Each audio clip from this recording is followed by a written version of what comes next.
I was telling everyone, this is my passport now, this is my passport, yeah. I mean, to this day, it's lovely. It's an amazing feeling walking through Changi as a Singaporean. Meet Chris Reed. Originally from the UK, he moved to Singapore 20 years ago and became a citizen 15 years later. Now Chris runs a LinkedIn marketing agency. He shared the most annoying misconceptions about Singapore, what the dating scene is like for foreigners, and why Singapore is the best hub for entrepreneurs. I'm Max Chernov, your insider to Expat Life. Let's go! What's the most annoying misconceptions about Singapore that you hear from people who don't know shit about Singapore?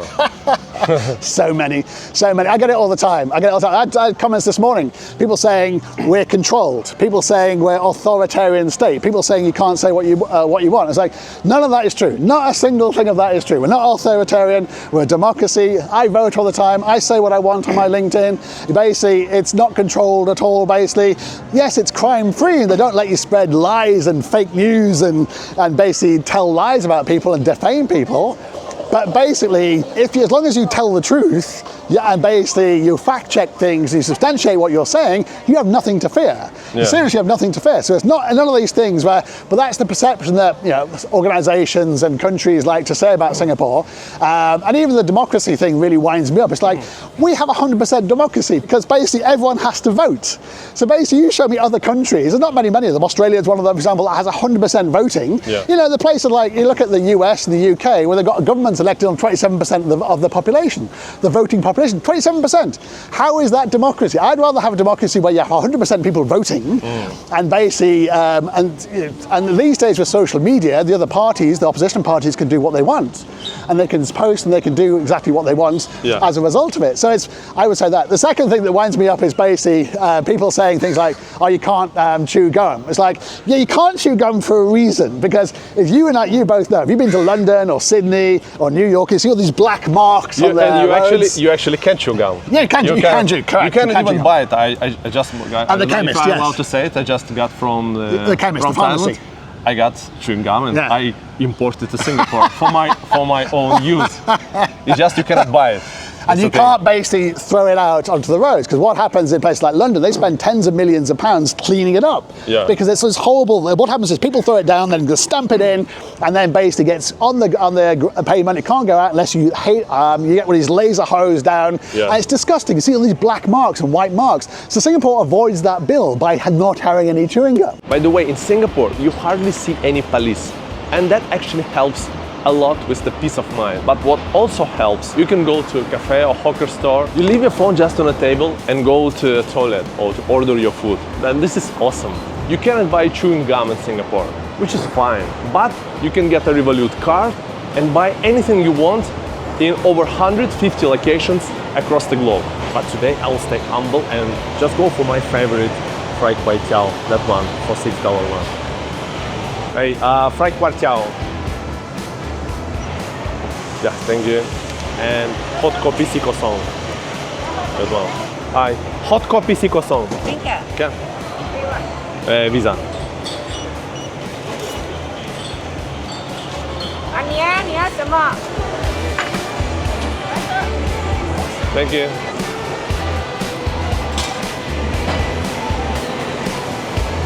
Nice. Ooh, so good, so good. Oh, so good.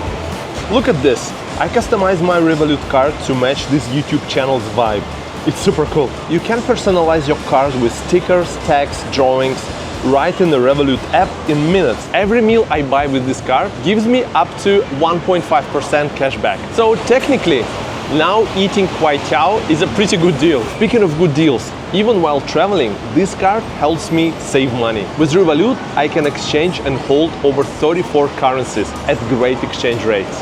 So no more going to money changers or carrying a bulky wallet. And if I lose my beautiful card, I can freeze it instantly in my app. And if I find it later, no need to order a new one. I can just unfreeze in the app as well. Get $26 when you sign up for Revolut using my link or QR code on the screen. This is really good. I came on a tourist pass and an EP, then I got PEP, then I went to PR, and then I realized that PR is not permanent, as you've covered in some of your videos.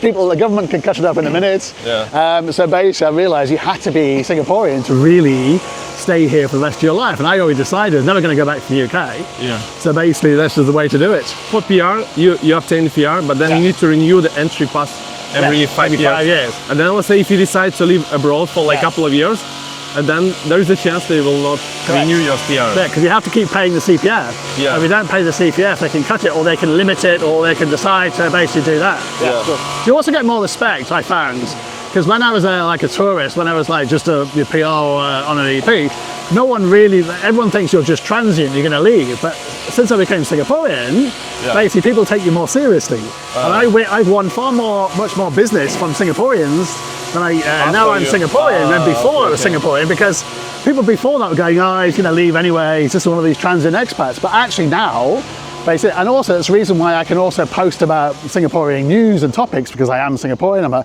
I vote, and all the rest of it. So it's basically gives you more credence, basically more credibility. Do you remember the day when you actually get your Yes. new passport? How was it?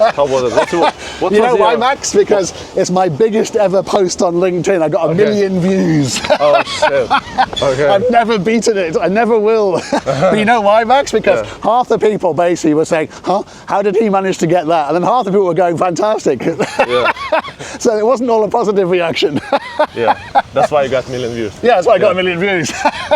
Polarized, polarized. Yeah. What was your feelings? Like, do you remember Joy, that? absolute joy. Literally, I couldn't stop smiling for about 2 weeks. Yeah. I was telling everyone, this is my passport now, this is my passport, yeah. I mean, to this day, it's lovely, it's an amazing feeling walking through Changi, and basically, as a Singaporean, because you just get treated differently. You get treated in more respect by everybody there. People go, oh, he's a Singaporean, It's just a fantastic feeling, it really is. Probably people still get confused when they Of course. they hear that you're Singaporean. Yes. Like, what? Especially if you go to other countries and you present the passport. Yeah. I've had places like Switzerland and Germany going, are you sure? Is this a real passport? And literally, you can't make it up. It's like, yes, a real passport. Look, I look like that. How many other people look like this? Nobody. Yeah, that's very unique. You decided to convert. Any hard feelings behind the decision? No. Basically the best decision I made, especially after Brexit. After Brexit, it was clear that that country was not representative of me, and I haven't been back since. I've been back for about 10 years. Because they don't represent what in terms of being an entrepreneur. Entrepreneurs should be able to do what you and I do, have clients all around the world. The thing about Brexit is it basically said we don't want to deal with Europe, and it's like, well, hang on a minute, you're in London, that's a very small market, you have to basically go beyond that if you want clients. Like Singapore basically say go beyond borders. They encourage you to go beyond borders. They give you money to go beyond borders. They say go to China, go to India, go to Indonesia, go to Malaysia, and they help you. Not least in the fact we have the best airport in the world at Changi, we have the best airline in the world, so you can just pop on a plane, go to business in Melbourne or Hong Kong or Jakarta, and it's like getting on a bus. And more to the point, Singapore government encourages you to actually go and do it. They don't want you to just stay here. They say, no, go out, spread the word about how wonderful Singapore is, bring your clients home, tell people about Singapore, because it's a win-win situation. More people I tell people about Singapore, they go, really, Singapore, that's an amazing place. I have to visit. And people come here to visit me, bringing dollars, tourism dollars, business dollars, investment dollars, because I rave about it, and other Singaporeans or people like me who converted also rave about it as well. So it's a win-win. What does it mean to be a Singaporean? Like for you think? Like what does it mean? Like you converted, okay, you got your passport. It's a nice passport, best passport in the world. The paperwork is sorted. But what does it mean to be Singaporean? It means basically you can really live a life you want to live. So basically, when I was British, I never felt comfortable being British, but I actually feel comfortable being Singaporean. Basically, I love Asian dishes. Never comfortable with Western breakfasts and Western dishes. I always prefer Asian dishes, for example, always have. My wife, who's Singaporean, always says you were born in the wrong country, in the wrong skin, because basically I eat more Asian dishes, always have done, than I did Western dishes. But also, something like this, tropical Singapore makes you feel fantastic, because the warm weather, the sunshine, makes you feel amazing. It's January, basically Europe and America have got hurricanes, they've got snow, they've got fire. There's nothing like that here in Singapore. It's just like a wonderful place to live, and I love the weather and I love the scenery. So basically it's a very special place, feeling like you belong here. And then basically when you go out and you have all the fantastic food here, and you meet all the amazing people here, and you have all the amazing, the cleanliness here. Look at these guys here making the place look fantastic. Nowhere else in the world is like this, and it gives you enormous sense sense of pride in the place you actually now belong in and feel like you belong in, because basically, I mean, it's so manicured and so perfect. And I'm sure you had the same feeling when you went to Changi the first time and you went down, come on the airport and you saw the East Coast and you're going, oh, this is an incredible place, look how beautiful it is. And that's the first impression you get of this place. Yeah, I actually, I don't particularly agree that Singapore is perfect. Just like Sentosa, yeah, Marina Bay Sands area, yeah. But then if you go a bit north, you see the garbage in the streets, it's like normal place. Yeah. It's not perfect, as people think. If you live in Sentosa, yeah, of course, it's like a Disneyland. Hey, I lived in East Coast for the first 15 years of my life here. I still think East Coast is perfect. I loved cycling up to Changi, loved cycling to work. When I used to live in the CBD, I cycled every day, there and back. I love that, it's fantastic, very safely, as long as you don't use the roads. If you use the roads, that's not a perfect place. That's not a perfect thing about Singapore. Cyclists basically get hit by cars and buses and lorries quite too much. So you have to use the cycle pass, but luckily we have great park connectors here, so you can. And that's one of the wonderful things about Singapore, basically, is we have these lovely park connectors and they're building more. They need to have even more, but that's quite an inspiring thing. Yeah. What are the best things for you about Singapore, but not obvious ones? The worst thing I say about Singapore is really the worst. I mean, the worst things are basically people do know about it. It's things like drivers. Yeah. It's like drivers, basically the way they take out cyclists and pedestrians and treat the roads as they own it, because they paid $100,000 in the COE and they've got a $200,000 car. That is pretty appalling. I mean, I do post all the time about cyclists being knocked down on pedestrian crossings and being knocked down on roads and so forth. The other thing is obviously domestic helpers. Domestic helpers is a massive bugbear here, because basically, I have got a domestic helper, but many people do, and what they tend to do is make them work for 7 days a week, even though the law says they have to have a day off. But there's a loophole in the law which basically says if you pay them for that extra day, they have to work. And of course what happens is they say, you're working, here's the money, if you don't like it, we're going to fire you and get another one. And they do, that's what happens. So you got to make sure, basically. So that's a bad thing. They basically, domestic helpers get really, really worked at, very, very hard. And obviously, the third one is the lorries that cover the construction workers. That's a real bugbear, man. I'm sure you've seen it on the roads. You see these poor guys who are basically working 15 hours a day, 7 days a week for a couple of $100 a month. And they're basically not strapped into a lorry, and they get killed every now and again and maimed every now and again. It happens all the time, because if that lorry hits something, people fly out and they get killed. It happened a couple of weeks ago, and I do post about that, and Singaporeans defend it and say, no, it would cost too much to have buses, it would cost too much to that. I'm going, hang on a minute, Malaysia does it, Dubai does it. I'm sure Singapore doesn't want to be behind these two countries.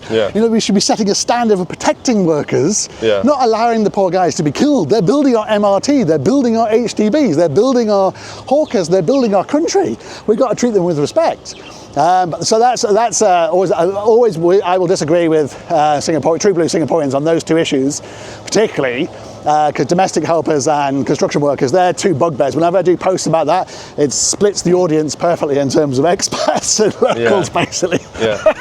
Okay, one or two best things that not obvious. The ease of just doing business. People underestimate how easy it is here to do business. It really does. People can meet people easily. We have super fast Wi-Fi, and it's really, really easy to do business here. So if you want to become an entrepreneur here, or come here as an entrepreneur like you and I have, you can basically do that very easy and set up here. And Singapore government are very, welcoming for you to actually go and do that. I know that's not an obvious thing, but it's, it should not be underestimated, because most countries have all this red tape. And they basically don't want immigrants coming in, whereas we actually do want entrepreneurial expats and immigrants to come here and basically, build companies and employ locals and pay taxes and all the rest of it. Build systems and represent Singapore on the world stage, basically.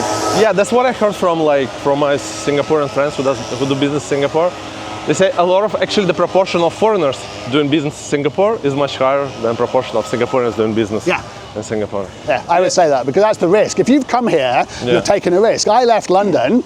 I'd never been to Singapore before in my life. Literally, I'd sold my third business, and it was either I create another business in London, or I take a risk, go somewhere I've never been before in my life. I started using LinkedIn in 2007, this was. I reached out to people in Hong Kong and Singapore, and literally 20 people here, 20 people there. No one replied for Hong Kong, thankfully. 20 people replied here, and basically said, yeah, come over, have a chat. And sure enough, I got my my first, second, third job by using LinkedIn and networking in Singapore. And these are people I've never met before in my life. I just came here and went, wow, it's incredible. I could just meet anybody, and people will offer you a job. And then that's when I knew I needed to create black marketing, because I realized no one knew how to use LinkedIn. This is back in 2010, 2011, 2012. And I had to learn about how you use marketing across the entire region for the jobs I had.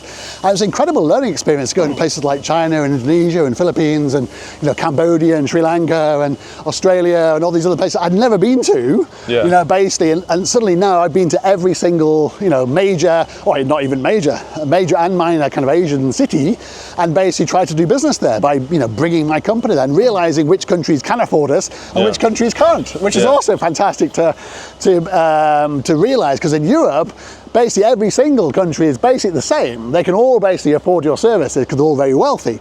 But obviously that's not the same in Asia. You have very, very expensive, very wealthy countries like Singapore, Hong Kong, Tokyo, Australia, and then you have basically second tier down there like Thailand, Malaysia, and then you have a third tier, places like Cambodia and Sri Lanka and that kind of thing. You certainly can't afford your services. I remember doing a talk and a pitch in Cambodia, and I showed them my prices, and they almost laughed their heads off and said, for that, I can buy a year's worth of TV.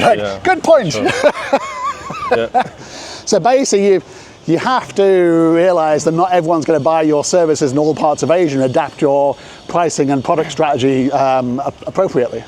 Hey guys, just a quick announcement, don't skip. I'll be running a 3-day workshop called Fast Track to Views and Profits on YouTube. If you ever wanted to start your own channel, this is the best way to do it. You will learn how to choose the most profitable niche and how to beat the YouTube algorithm. You're gonna love it, I promise. Link in description, so sign up if it's for you. And now back to the video. I agree with you about Singapore is a great hub for entrepreneurs. But I don't think Singapore is the most inspiring place to be entrepreneur compared to the US, let's say, or because why? Singapore, I disagree. Because Singapore I've been to Silicon Valley. Silicon Valley is not an inspiring place. No, okay, because Singapore is too perfect, too comfortable, and if you're local, the culture doesn't push you like the parents, the tiger parents. They don't push you to be too risk in life. So a lot of Singaporeans are more risk averse. And I heard that from Singapore, super prominent entrepreneurs from Singapore. There is that. I did a post about that yesterday, for example, saying that there's lack of Gen Z entrepreneurs here because they're too comfortable. The government give them basically housing, the government give them basically subsidized housing, HDBs, their parents give them a home until their mid-30s. Basically, the government gives them a job, basically, because they stop foreigners, having some of the jobs, for example, making it very restrictive. So you're always guaranteed 100% employment here with tens of thousands of vacancies. So they make it very difficult. But on the other side, I would say that people are encouraged with grants and the ecosystem and mentors and investors and family offices and so forth and angel investors to actually start a business. And they are encouraged to do so, and they can afford to fail because they're probably basically still living at home with their parents, or they have a safety net of a type. So I agree it could be pushed harder, but basically it's a win-win in many respects. The people here have jobs, they have homes. We have 90% home ownership, which is just phenomenal, absolutely phenomenal, that people actually can own their own homes here. Although a lot of them don't appreciate it. People will say it's 99-year lease. Yeah, precisely. But as you and I know, if you lived when I lived in London, I had a 67-year lease. So you don't own freehold property in London, because in London, in central London, where I used to live and used to commute, basically you can't own freehold unless you're basically extremely rich. So you have a leasehold on a flat, which would be a condo here, and you don't own it. It's a leasehold, so it's the same thing as having a 99-year lease here. But you buy outside of London normally. Correct. You buy a house and it's yours. Yes. But don't forget, 15 million people live in London, so and that's where all the money is. That's where the business is. That's why I lived for 20 years, because that's where the money is in Britain. Yeah, actually, my theory about why Gen Z is not that risk takers. Because Singapore is small, and you don't move out of your parents' house because you don't have to, you don't force to. In many the places in Russia or in England, you're from some village or some small town. You're from Birmingham, and then you wanna go to grow your career and business. You move to London. Then you have to. You're forced to rent. I used to live I was brought up in Newcastle, and I left Newcastle when I was 20, and I basically went to London. because basically I knew I could already see that Newcastle was not the place to become an entrepreneur. If I wanted to become an entrepreneur, I had to go to London. But then I had to build up credibility in London because no one knew who I was. So I spent 10 years working for other people and then switched it around when I was 30 and became an entrepreneur and haven't looked back since. But I did that kind of like that hard graft of basically learning about corporate culture and working for companies and working for other people and picking up contacts in London and realizing then where you want to be an entrepreneur. So I want to be a marketing entrepreneur. I launched 5 companies, 3 of them in London, 2 of them in Singapore. And that's because basically you're right, you are forced to do it because the alternative is you just work for somebody else where you can be fired like tomorrow. How's the dating scene in Singapore? Well, I'm married, so I don't know. Before, like you met your wife, she's Singaporean. She's Singaporean, yeah. You met her in Singapore. Yeah, we've been going out for living together 9 years, married 6 years. Okay. But before that, the dating scene, I mean, we're talking, before COVID, and we're talking about, 10, 12 years ago. Yeah. It's very easy. If you're Angmo, it's very, very easy. You can basically, you can pick up girls left, right, and centre. They're not going to be long-term relationships, though. That's the thing. They're going to be basically have a good time kind of relationships, because basically for many multicultural reasons, and you have to basically realise that, if you have especially girls, under 30, are basically not going to settle down with you. They're just looking for fun, for example, with basically people who want to treat them right. And then once they hit obviously 30s, their mid-30s, they get this family pressure to then settle down. And then they basically go, do I stay, find a local boyfriend or go for the next boyfriend? And you'll find people in 2 groups there. They'll either only date locals or they'll only date expats. What part of you is still like British and what part of you is Singaporean? How you? That's a great question. So there's 2 parts of me are probably still British, in that basically I love British drama. So I love watching British drama. So I'll always watch things on the BBC, or I'll watch things on Channel 4. I'll watch things on, good British drama or European drama, I would say, Scandi drama, German drama, and obviously the music-wise, it's very hard. I'm a metal fan, obviously. It's very hard to find any metal basically in Singapore, so I have to travel. I travel to normally to Europe. I try to avoid the UK, but I normally travel to Europe. I travel to America, I travel to Australia to see metal gigs. So those are basically 2 aspects. Basically are still basically westernized, and I'd say the rest of it is very Singaporeanized, because basically, this is going to be my home for the rest of my life. So what I hear you saying more about the comfort of the place. But I sometimes hear from Singaporeans, okay, so that guy converted to be a Singaporean, but he never done like a national service, so he never like struggle as we do. Yeah. So it's more about like the white dude get a passport and then he's comfortable and a bit privileged. So it's not like you compared to true blue Singaporean who actually need to do NS like 2 years. You will never be a true blue Singaporean because I'm too old to do national service. My son will do national service. So from that perspective, that's a fantastic thing. Maybe one day he will play for Singapore in terms of the football team. Who knows? As an entrepreneur, I look to try and give back as much as I can. Basically, I do free sessions, for example, for people who are, unemployed or can't get a job, for example. So I meet them in the Woo Bar and go through their LinkedIn and try and help them actually get a job. And that's because I have a skill set which is about LinkedIn. So I try and give, what can I do? I can give back by doing that, basically.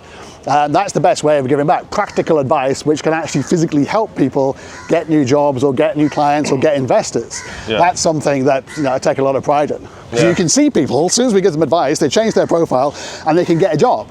Literally by changing their LinkedIn profile and posting, for example, they will get a job. What's the biggest mistakes people do in LinkedIn? Like three so worst many, Max, things. so many.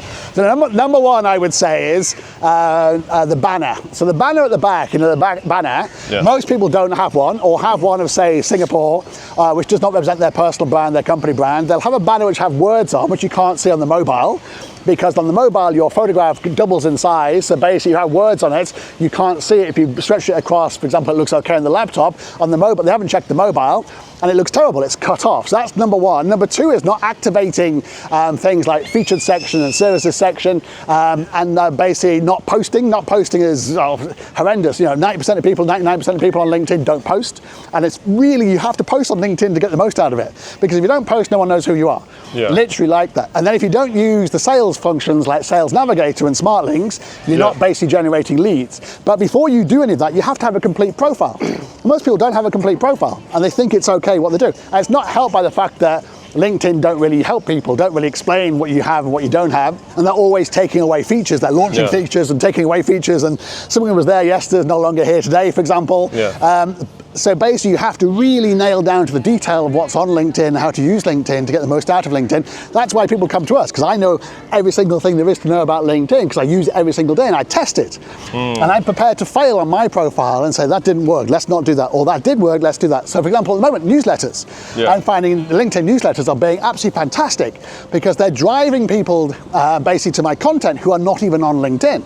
Because basically, if you get a newsletter in your inbox via LinkedIn, it gets around the anti-spamming rules, for example, and you can basically then get driven back to LinkedIn to view the content. Now, that person might not have been on LinkedIn that day, so they wouldn't have seen the post. So it's fantastic. The LinkedIn have realized this, and that's brilliant, because they realize people don't use LinkedIn every day. And so they're targeting people off LinkedIn to bring them back to LinkedIn. How often should you post? Every day. Every day? Every single day. Because, I'll give you an example. When you go to a newspaper, Max, and you see what do you see in the newspaper, like the Straits Times or the Guardian? You see news from today. If you went there and you saw news from yesterday, you're going, "Wow, where's the news from yesterday?" Or even worse, news from 6 months ago. And it's like, why is this person not posted for 6 months? You know, why is there not any news for 6 months? But it depends. It's a new news-based content, or it's like evergreen content. It can be like different strategy. But it's all the same. I'll give you an example. If you say, "Oh, I went to this event today and I met so and so and it's fantastic, this is what I learned," and basically the event was like a year ago. No, this one should be the next day. Right. But even, like you're right, news topics definitely should be basically, something happens exciting today in Singapore, write about it today in Singapore. Don't basically, and then write about something what happens tomorrow, write about the next thing the day after. Make sure you're treating it like your own newspaper. And that's what featured allows you to do. The featured section allows you to basically put up the post from today, and then LinkedIn basically propel that because it's larger and gets seen by more people as a result of it. So you have to treat LinkedIn as a newspaper, your own personal newspaper. And as a newspaper, you have to basically post every day. Okay. So you have like the packaging thing, like the personal brand thing. Then you have like the distribution through your content. Then what about networking? Like if I want to like reach out to someone, like my potential clients, what would be the strategy? What would be the tactics? So the best way of doing that is to post. And so basically when you post and you create engagement, then people come to your profile. You can then reach out to those people because you can see who they actually are. If they fulfill your client base, you can actually reach out to them and say, "Hey Max, I'd love to come and meet you. I saw you view my profile. We can definitely help you with your LinkedIn and personal branding. Let's have a meeting or let's have a Zoom call." And that's the best way of doing it. Then we qualify people with smart links. So basically you looked at my smart link this morning, for example, I got a notification saying Max has looked at my smart link. I can then qualify people. So then people basically, because I have my prices on there, so people come back and say, "I can afford you," or I say, "I can't afford you," for example, as a result of it. So then you have a qualified meeting where everyone knows what they're going to get out of it. It's a win-win situation. So that's the best way of having business networking, rather than having random events where you meet people randomly, most of which basically can't afford your services, or maybe don't want your services. So basically, that's your office over there. Could you not? So you're here every day. Virtually, where I meet people there, like that, because there's nobody there. There's nobody there. It's like completely free. There's nobody there. Fantastic. It's empty, more or less. It's empty all day because it doesn't open until 3 o'clock in the afternoon, but they let me in because I come here every day and I bring guests every day and I live over there in the W. So it's basically a benefit, if you like. Nice. Also, no one's using it. It's free Wi-Fi. It's free air conditioning. People like to come here. People like to come to Sentosa. So it's an amazing place to come. So, I used to have an office in the CBD, co-working space when I first set up. That was a nightmare because basically you're paying huge amounts of rent. Basically half the team don't even turn up most of the day, so they don't even need the space. Half our clients are not even in this time zone, so you're doing Zooms at night time anyway from home. So it's like, you don't even need it. So we closed it down and then basically made our team remote. And it's worked much better. We have higher retention rates of clients now as a result. Nice. So often if I haven't got a formal meeting, I'll go to Two Chefs or Soul or Rock Bar there, because basically, you know, this is the view. It's very relaxing. You can chill with people. So if you're not into sales mode, you can basically just socialize here, very relaxing. And it's never really busy. Basically, your services is, you do what? You do everything for your clients? Everything for any entrepreneur or executive or CEO on LinkedIn. We manage your profile, make you a LinkedIn rock star, write content for you, and find you new clients. If people want to see the details, what would be the best way to contact you? Best way is contact me on LinkedIn and just mention Max, for example, and I'll send you Max's special deck we'll share for you, just with basically give you a special offer from Max to you, your basically is fantastic subscribers, basically. All right, so just mention Max Chernov and yeah, send a message to Chris. What you learned about the most successful people that you met, like anything in common for them? Risk, without a shadow of doubt, risk. They've come to places like Singapore, they've taken a risk, for example, they're willing to try something, they're willing to fail at this particular thing, and they're willing to basically, if they fail, they're going to start again. I mean, I do it all the time. I'm always creating little businesses off different offshoot brands, and most of them don't work. I tried them for 3 to 6 months going, that didn't work, that didn't work, that didn't work, that didn't work, but these did work. Okay, focus on this. And literally you learn by doing that, because basically you should be a master of one, and so I'm a master of LinkedIn. I realized pretty quick that I tried to be other things and didn't work. And I think that's the same with many people. You're a master of, previously social media, now YouTube. Many people are masters of one particular thing. If they try to do too much, they get spreads, and they end up not being very good at lots of different things. Yeah. So it's the ability to know, to be basically self-aware enough to say, I did not do that very well, or I cannot do that. I'll give you an example, Max. Yeah. I am terrible at managing people, so what I did since about 2019 is outsource that to my team in South Africa. So I don't get involved in the managing of people. My team in South Africa do that, do a wonderful job doing it, because I realize that's my weakness. I'm very good at doing marketing and sales and learning about what happens on LinkedIn, then training my team about what to do, so basically they can show my clients and coach my clients. But I'm not very good at managing people, not in London and in Singapore. So lesson learned, I don't do that anymore. And you have to know your weaknesses as well as your strengths to be a successful entrepreneur. How long you been wearing this outlook? Since I came to Singapore. Since you came to Singapore. In England, I didn't need to basically, I knew everybody in London. So I'd spent 20 years there, everyone knew who I was. I all dressed in black, but obviously you can't wear this in London because it's freezing. Yeah.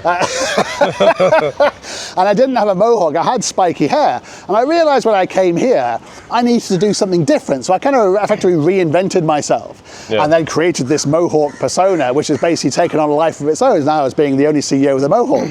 And it works phenomenally well because it stands out. And not just in Singapore, I can go anywhere in the world. I can go to America or China or Indonesia or go on a plane and people will go, oh, you're the mohawk guy. Or go in a lounge in Australia or a lounge in Europe and people go, oh, you're the mohawk guy. You're the LinkedIn guy. And they connect the two, mohawk, LinkedIn, mohawk, LinkedIn. And it's brilliant in terms of teaching me about personal branding and what you need to do in terms of personal branding. Be known for one thing that basically leads people to another thing that then leads people to doing business with you.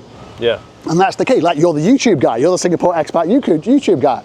And that's what you're known for. If you Google you, that's what comes up. Your YouTube stuff, you're the expat guy, you interview expats on your YouTube. So that's what that's your part of your personal brand. Yeah. Okay, so if you consulted me about personal branding, yes. What would be your advice for me to get my personal brand to next level? You need to invest in your LinkedIn. You really do. You need to basically enhance your LinkedIn, because when I Google you, and I think I showed you before, your number one is YouTube, your number two is Instagram because it's got 100,000 followers, but your number three is your LinkedIn. And so people basically below that, your Facebook is below that basically, and other stuff is below that. People look at LinkedIn because Google trusts LinkedIn. And that's what people don't realize. When people are about to meet people, they Google them. Yeah. And they want to see basically, for example, you don't have your own website, do you? You don't have maxchernovYT.com. I have, but it's not live yet. Precisely. So I don't find it. So basically, I have chrisjreed.com, I have blackmarketing.com, I have my LinkedIn marketing, I have my Chris J, my LinkedIn, and it all comes up in Google. So if you Google it, all this positive stuff comes up that I control as part of your personal brand. So that's what I think you need to do on your LinkedIn, is get that across. Also, you mentioned you have a book, for example. You could easily do a book about basically, interviewing expats in Singapore, the lessons learned and that kind of thing. You could easily do lots of talks and that kind of thing and more interviews. And now you basically interview me, but you could be the one being interviewed. I think you've done that once in 3 months or something, I've noticed. A couple of times, yeah.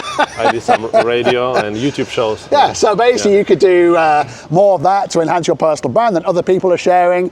And obviously places like LinkedIn and other places basically enables the other people to share videos about you, basically, and that's the whole point. Like I've met several of your interviewees, for example, and basically I've tagged you and you basically, and suddenly they've got 10,000, 20,000 views, and it's amazing, basically, but the problem is you haven't posted these interviews yourself, you see, and you could do that and get the benefits yourself. What's your main principle in life? Something's very important, that one main principle for you. basically, I believe you have to live your life every single day. So basically, if you have a chance to do something, do it. Like basically, when Jane said to me, Jane Iyer, who did your interview, she said, you should be interviewed with Max. I was saying, fantastic, I'll go and contact Max, and what's the worst that can happen? You can say no. So I will always try and do something and then fail at doing it, and I think, what's the worst that can happen? Someone can say no. It's like, that's why I watched most of your videos and I reached out to all these people, and basically, you know, some of them said no, some of them said nice, some of them said yes, and basically, what was the worst that can happen? The best things, I learned a lot from people who you'd interviewed, and it was fantastic to basically do that. So I believe you should just push yourself every single day. You never know what's going to happen. You could be dead tomorrow.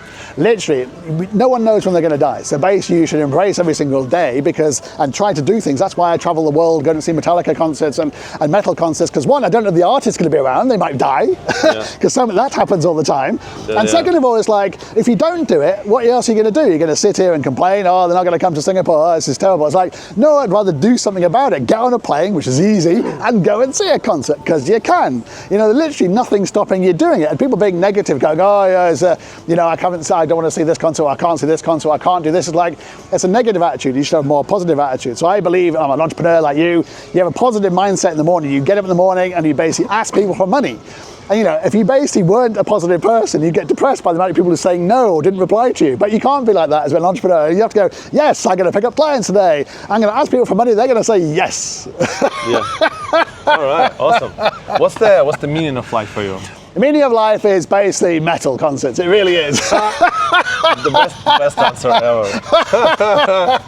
I kid you not. I listen to 10 hours of metal every day. I see as many metal concerts here. My entire office has Metallica posters and Five Finger Death Punch posters and Architect posters and Parkway Drive posters. And, you know, metal is the most important thing in my life, aside from my wife. My wife's the most important thing in the world to me, basically. But aside from that, music has always been with me. Music since I was like this little age. Yeah. I worked in a music store. I went my first job at 16, music store. I worked in a nightclub, I worked at a radio station, I worked at a concert venue. So I've always had music in my life and I've always listened to music. So music's extraordinarily important to me in terms of kind of just the feeling you get to go into a concert. That's why I go to concerts. I spend tens of thousands of basically miles to fly tens of thousands of miles to see concerts, because the most important thing in the world.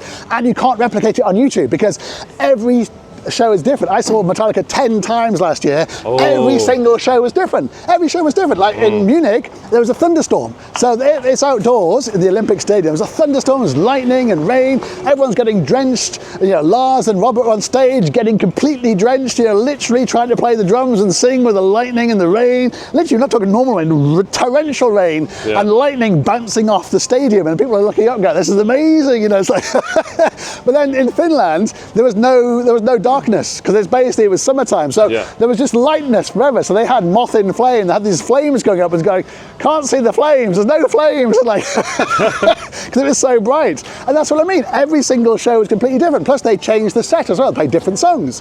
So literally the magic of seeing a concert live is like, you can't replicate it. It's impossible to replicate because the conditions are completely different, the atmosphere is different, the audience is different. Absolutely amazing. It's literally, so yeah, metal. Cool. The best answer, man. Thank you so much. Thank you so much. All right.